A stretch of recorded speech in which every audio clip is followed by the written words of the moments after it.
بسم اللہ الرحمن الرحیم۔ میری پیاری بہنوں، آج کا بیان صرف سننے کے لیے نہیں، دل بدلنے کے لیے ہے۔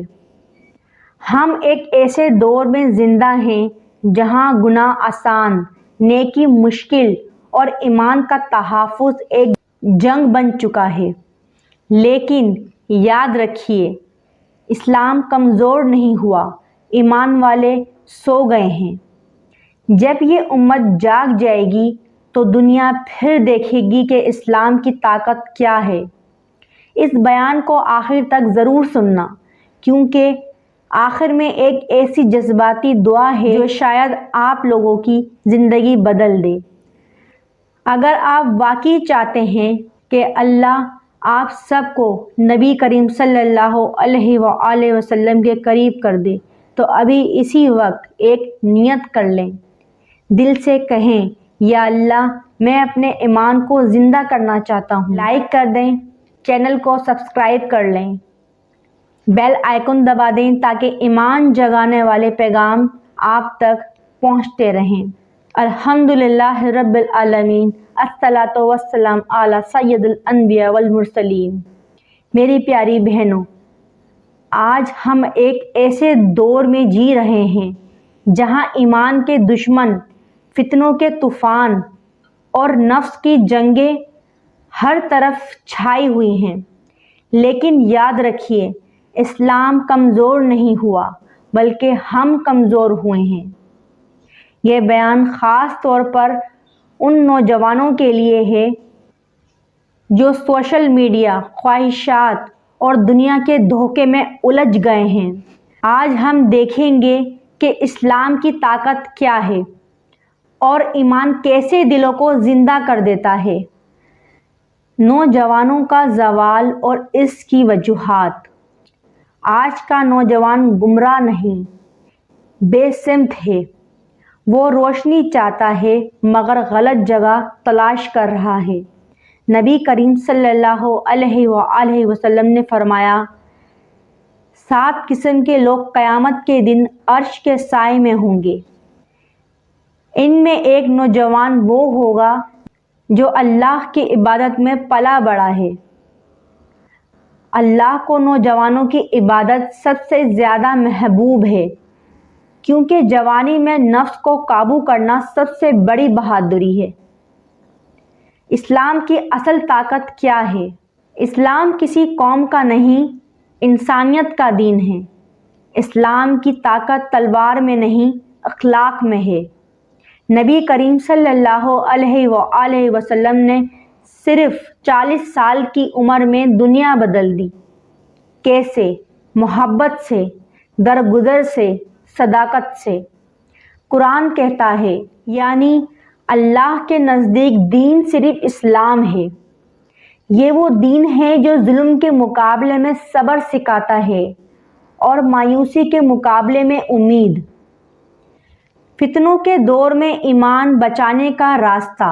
آج سوشل میڈیا کے طوفان نے نظریں، دل اور دماغ سب چھین لیے ہیں، مگر یاد رکھیے، نبی کریم صلی اللہ علیہ وآلہ وسلم نے فرمایا، ایسا وقت آئے گا کہ ایمان بچانا آگ کے انگارے کو ہاتھ میں پکڑنے کے برابر ہوگا۔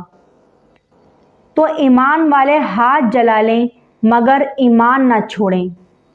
نماز، قرآن، درود، یہی ڈھال ہیں فتنوں کے خلاف۔ اسلام چھوڑنے والوں کا انجام۔ دنیا کے دھوکے میں آنے والا انسان سمجھتا ہے کہ وہ آزاد ہے، لیکن وہ نفس کا غلام بن جاتا ہے۔ قرآن کہتا ہے، اور جو میری یاد سے منہ موڑے گا اس کی زندگی تنگ کر دی جائے گی، نہ سکون، نہ برکت، نہ محبت، کیونکہ ایمان دل کا سکون ہے۔ اسلام چھوڑ کر دل کبھی مطمئن نہیں رہتا۔ اسلام پر قائم رہنے والوں کے انعامات۔ جو بندہ ایمان پر قائم رہتا ہے، اللہ دنیا اور آخرت دونوں میں اس کا مددگار بن جاتا ہے۔ نبی کریم صلی اللہ علیہ وآلہ وسلم نے فرمایا، جو شخص دین پر ثابت قدم رہا، اللہ اس کے دل کو دنیا کے فتنوں سے محفوظ رکھتا ہے۔ ایسے بندے کے لیے فرشتے دعا کرتے ہیں، اے ایمان والے، خوف نہ کر، غم نہ کھا، ہم دنیا اور آخرت میں تیرے ساتھی ہیں۔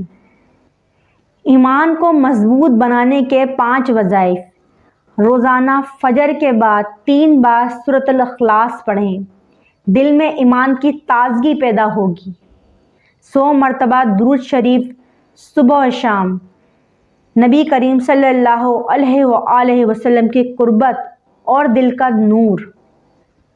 سونے سے پہلے 33 بار سبحان اللہ، 33 بار الحمدللہ اور 34 بار اللہ اکبر۔ ذہنی سکون اور برکت۔ قرآن کی ایک آیت روزانہ سمجھ کر پڑھنے کا عزم، روح کی غذا۔ جمعے کے دن 70 بار استغفار، گناہوں کی صفائی اور ایمان کی حفاظت۔ اب آئیے اپنے دلوں کو جھکا کر، ہاتھوں کو اٹھا کر اللہ کے حضور چلتے ہیں، جو مایوس دلوں کو امید دیتا ہے اور ٹوٹے ہوئے ایمان کو جوڑ دیتا ہے۔ اللہم صلی علی محمد وعلی آل محمد۔ یا اللہ، ہم کمزور ہیں مگر تیرا دین طاقتور ہے۔ یا اللہ، ہمارے دلوں کو ایمان کے نور سے بھر دے، ہمارے نوجوانوں کو دین کی محبت عطا فرما، جو گمراہ ہیں انہیں سیدھا راستہ دکھا، جو ٹوٹ چکے ہیں انہیں جوڑ دے۔ یا اللہ، ہمارے دلوں کو دنیا کی فتنوں سے محفوظ فرما، ہمیں قرآن، درود اور نماز کے ساتھ جوڑ دے، ہماری نسلوں کو ایمان پر قائم رکھ اور ہمیں نبی کریم صلی اللہ علیہ وآلہ وسلم کے قدموں میں جگہ عطا فرما۔ آمین یا رب العالمین۔ الحمدللہ۔ اگر اس بیان نے آپ کے دل کو چھوا ہے، اگر ایک لمحے کے لیے بھی آپ کی آنکھ نم ہوئی ہے، تو سمجھ لیں اللہ آپ سے بات کر رہا ہے۔ یہ پیغام ہمارے لیے ہے، اب ہماری ذمہ داری ہے کہ اسے آگے بڑھائیں۔ ابھی اسی وقت شیئر کریں تاکہ کسی اور گناہ گار دل کو بھی ایمان کی روشنی مل جائے، اور کمنٹس میں لکھیں میں ایمان پر قائم رہوں گا انشاءاللہ، تاکہ پورا چینل ایمان والوں کی گواہی سے بھر جائے۔ اور محبت دین اسلام آفیشیل کو ضرور سبسکرائب کریں، کیونکہ یہاں صرف ویڈیوز نہیں، دلوں کا علاج ملتا ہے۔ یاد رکھیے، ایک لائک ہمارا صدقہ جاریہ بن سکتا ہے، ایک شیئر کسی کی ہدایت کا سبب بن سکتا ہے، اور ایک کامنٹس ہماری آخرت بدل سکتا ہے۔ اللہ ہمیں ایمان پر زندہ رکھے اور ایمان پر ہی دنیا سے رخصت کرے۔ آمین یا رب العالمین۔